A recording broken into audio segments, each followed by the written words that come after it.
সাইয়েদনা মুসা আলাইহিস সালাম জিজ্ঞেস করলেন, ইয়া রাব্বি, আল্লাহ আপনার কি ঘুমে ধরে না?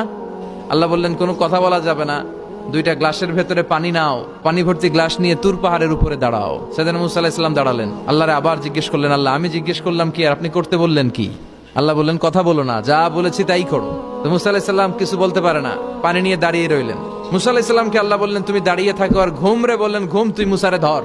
ঘুম যে এবার সাইয়েদনা মুসা আলাইহিস সালামকে ধরেছে। উনি ঘুমের ধাক্কায় আর থাকতে পারেন না, একবার ডানে যায় আরেকবার বায়ে যায়। ঘুমের ধাক্কায় হঠাৎ করে কাত হয়ে পড়ে যায় আর গ্লাসগুলো মাটিতে পড়ে খান খান হয়ে ভেঙে যায়। আল্লাহ ডেকে বললেন, মুসা বেশি কিছু হেফাজতের তো দায়িত্ব দেই নাই, শুধু দুইটা গ্লাস হেফাজতের দায়িত্ব দিয়েছি। ঘুমের কারণে এগুলোর হেফাজত করতে পারো নাই, ভেঙে খান খান হয়ে গিয়েছে।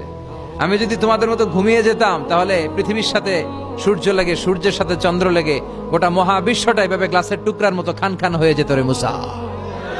এজন্য লা তাখুযুহু সিনাতু ওয়ালা নাওম, আমার ঘুমেও ধরে না, ঘুমের আগে যে তন্দ্রা আসে ওইটাও ধরে না।